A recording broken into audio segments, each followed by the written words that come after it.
Dan ini kita sebut sebagai penaklukan Islam terbesar disebabkan karena pertama itu tadi musuhnya, ya, counterpartnya ini adalah sebuah negara adidaya yang selama 7 abad berada di wilayah Syam dan tidak pernah terkalahkan oleh negara adidaya yang satunya, yaitu Persia Sasanid, ya, Persia Sasanid.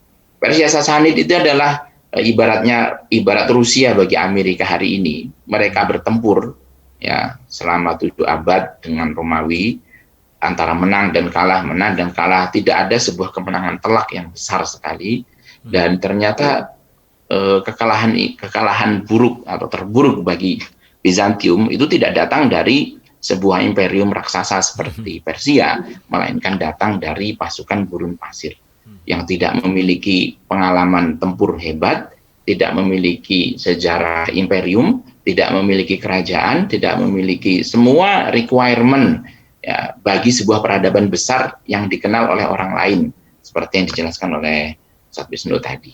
Ini salah satu dari karunia Allah, ya, yang sangat luar biasa bagi kita semuanya dengan peperangan Yarmuk ini. Jadi itu yang pertama. Jadi Yarmuk mengakhiri kekuasaan Bizantium di jantung Timur Tengah untuk selama-lamanya. Inilah yang menciptakan perubahan besar pada dunia. Kemudian berikutnya, dengan kemenangan Yarmuk ini, maka umat Islam yang tadinya terkonsentrasi di tengah-tengah Jazirah Arab, ya, untuk pertama kali dia keluar dari batas Jazirah Arab, bertemu dengan tentara yang menjadi kekuatan adidaya dunia atau superpower dunia, dan setelah pertemuan itu mereka menang perang, ya, peperangan yang sangat peperangan yang sangat bersejarah, ya, yang sangat menentukan. Dan di sana untuk pertama kali umat Islam muncul seperti dia membuka pintu keluar dari rumah dan dilihat oleh dunia.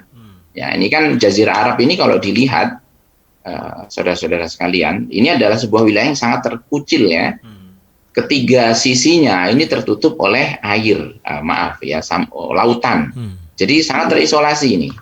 Kemudian batas antara wilayah Jazirah Arab dengan Irak dan Yordania itu ada gurun Sahara yang sangat besar, yang namanya Sahara Nufuz Kubro. Jadi Jazirah Arab betul-betul terkucil, ya, tidak dia didatangi oleh orang atau orang Jazirah Arab banyak berinteraksi dengan peradaban di luar sana. Oleh karena itu, apa yang terjadi di dalam Jazirah Arab selama masa kenabian itu tidak terlalu banyak menarik perhatian orang. Tidak banyak orang yang tahu apa yang sedang terjadi di tengah gurun pasir itu.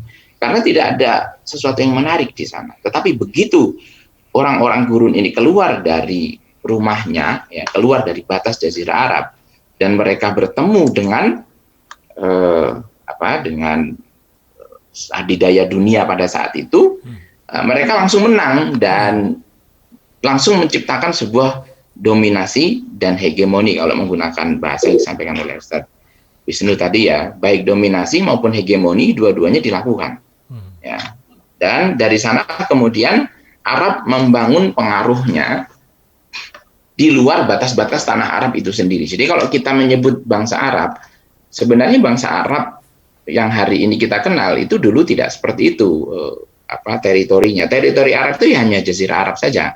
Baik Arab yang Aribah atau Arab yang Mustaribah, itu ya hanya berada di dalam wilayah Jazirah Arab. Jadi yang kita kenal hari ini, Irak, Syria, Yordania, ya, Palestina, Mesir, Libya, dan seterusnya, ya, itu bukan bangsa Arab. Nah, mereka berbagai bangsa, ya, ada bangsa Kurdi, bangsa Barbar, bangsa Turki, bangsa Eropa, ya, yang berada di wilayah Jazirah Arab. Tetapi begitu bangsa Arab ini keluar, yang terjadi bukan hanya Islamisasi, tetapi juga Arabisasi, ya, karena sulit juga kita membedakan Islamic value dengan Arabic value karena begitu menyatunya antara kearaban dan keislaman itu sendiri. Nah, sehingga kemudian hari semua wilayah yang berada di sekitar Jazirah Arabia itu menjadi bukannya terislamkan, terarabkan juga, ya. Sebagai contoh misalkan Persia. Ketika Persia masuk Islam, tulisan Persia berubah menjadi tulisan Arab. Turki masuk Islam, terjadi Islamisasi, tulisan Turki menjadi tulisan Arab gitu. Bahkan ketika Islam masuk ke Indonesia, tulisannya orang Indonesia, tulisan Melayu itu jadi tulisan Arab, kita masih ingat Arab itu. Islam masuk ke Pakistan, ke India, bahasa Urdu ya ditulis dengan tulis Arab juga gitu. Nah, itu jadi bagaimanakah dominasi Muslim itu berkembang ketika mereka begitu keluar saja dari batas Jazirah Arab, mereka kemudian berkembang menjadi sebuah peradaban yang sangat besar, dan itu ditentukan oleh apa? Ditentukan oleh perang Yarmouk. Nah, jadi ini ya, begitu keluar dari Jazirah Arab langsung Syria, Yordania, Palestina, dan Beirut nih, 4 negara yang hari ini disebut dengan Syam, itu langsung mereka terislamkan. Dan dengan kekalahan Bizantium, maka mereka mulai dilihat oleh dunia. Ini ada sebuah kekuatan baru, sebuah tren baru yang tidak pernah dikenal oleh dunia sebelumnya. Baik. Nah, kemudian setelah umat Islam keluar dari batas Jazirah Arab, menaklukkan Yordania, Syria, ya, Palestina dan Lebanon, serta sebagian dari Sinai. Jadi Yarmouk ini tidak hanya simpel ya merebut satu wilayah kecil, tetapi kekalahan Bizantium pada saat itu menciptakan peluang jatuhnya seluruh Syam sampai ke perbatasan Turki.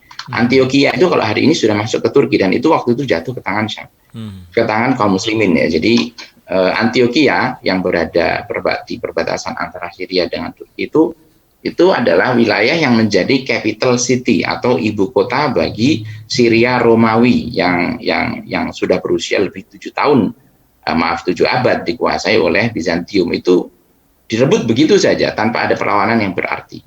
Ya. Dan Heraklius ketika dia keluar dari Syria, dia mengucapkan sebuah ucapan yang sangat sedih ya. Dia mengatakan begini. Saya catat di sini ya. Farewell, a long farewell to Syria, my fair province. Though art an infidel now, peace be with you, O Syria. What a beautiful land you will be for the enemy hands. Ya, jadi selamat tinggal, wahai Syria, provinsi indahku. Engkau sekarang berada di tangan orang-orang kafir. Semoga engkau selamat, wahai Syria. Betapa indahnya negeri yang berada di tangan musuh ini, gitu. Jadi indah sekali Syria itu, Syria, Palestina, Yordania, ya, wilayah Syam itu wilayah sangat indah.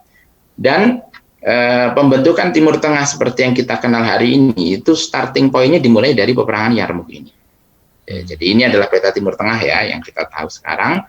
Nah, peperangan Yarmouk menciptakan batas-batas penting di dalam Timur Tengah yang kita kenal di zaman modern, yaitu yang mengarah ke Eropa dibatasi oleh Turki, yang mengarah ke Asia dibatasi oleh Iran, yang mengarah ke Afrika dibatasi oleh Egypt.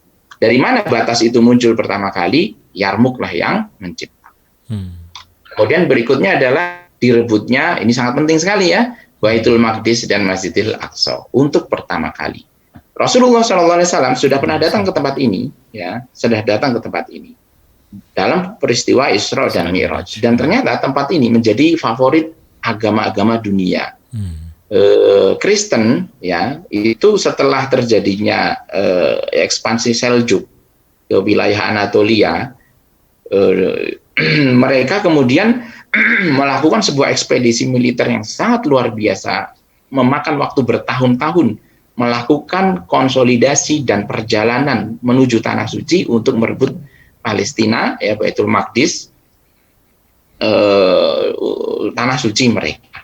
Dan hari ini kita melihat bagaimana Yahudi, ya, agenda terbesar mereka adalah berdirinya negara Israel, yang itu adalah tepat berada di jantung Palestina. Ya.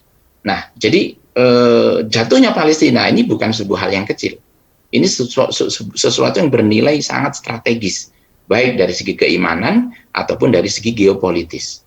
Ya, ini memiliki nilai yang amat sangat penting, dan itu terbukti di dalam sejarah 3 agama terbesar di dunia merebutkan tempat ini.